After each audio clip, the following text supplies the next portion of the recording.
folks, welcome back to My Kitten Reads. I'm Eleanor and this is a really quick TBR for the Dewey's 24-hour readathon, October 2025. I have a large pile of books, but it's not as intimidating as it seems.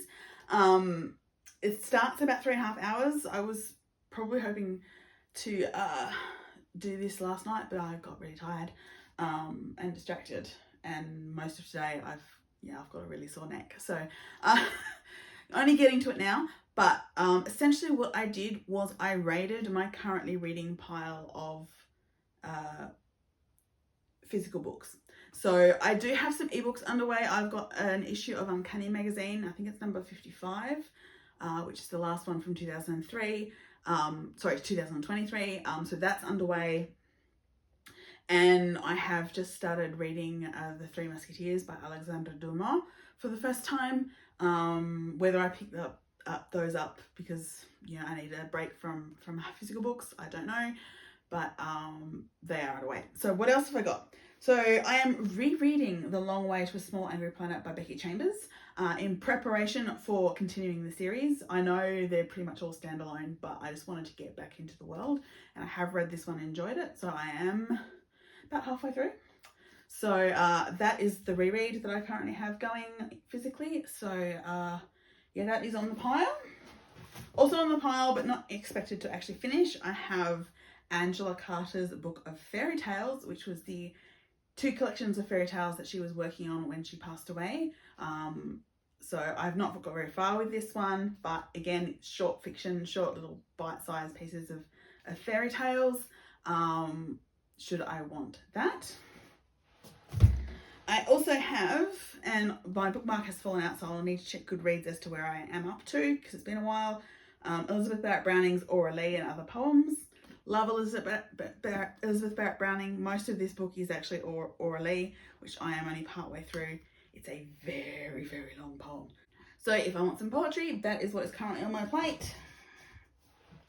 Then I have a whole bunch of, I've just been, for the last few months, sort of randomly picking up books, in particular Our Crate books, off my shelf, getting partway through them and then getting distracted.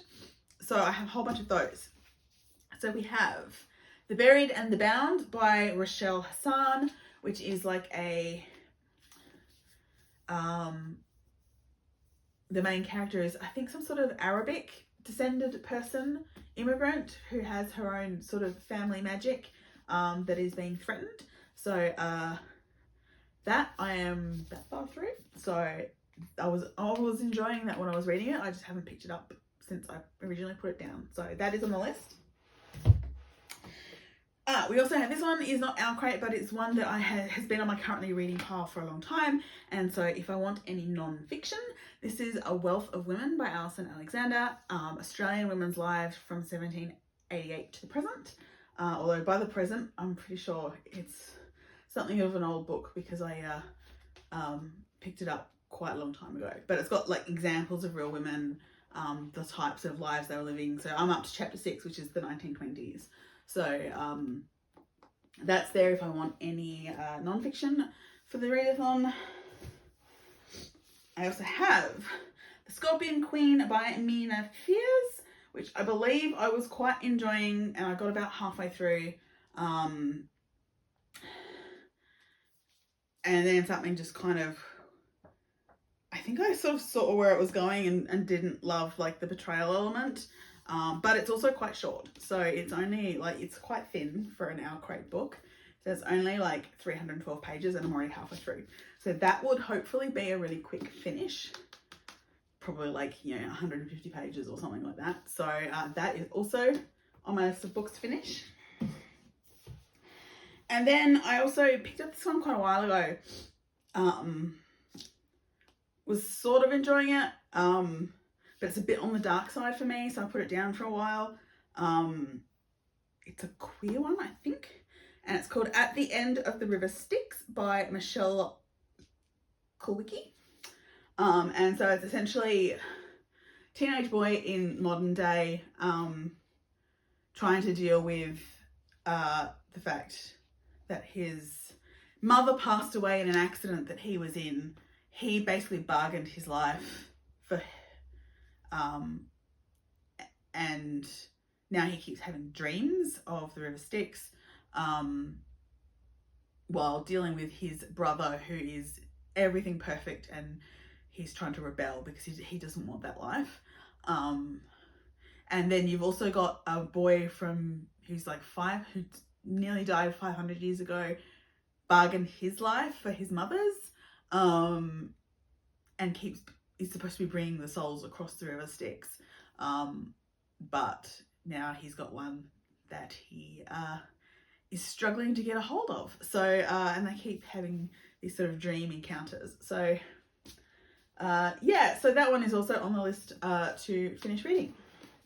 And then the only one that I have that is not something I'm partway through, but I did get part 3 away. I did start once, didn't get very far, and just wasn't getting back to it, so took it off the currently reading pile. But it just stared me in the face, and I saw the author recently, and that is The Beast's Heart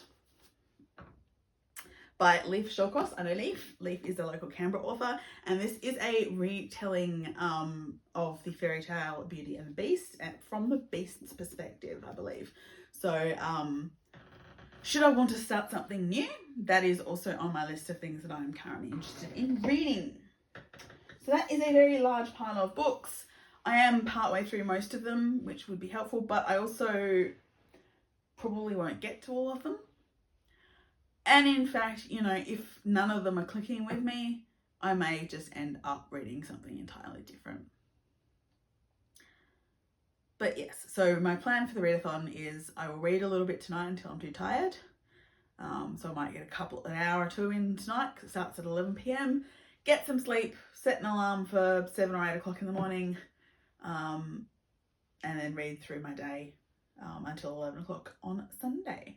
I have snacks and drinks purchased, various bits and pieces. So I'm ready to go, and that is my TBR for this October 2025 Dewey's 24-hour readathon. Let's go.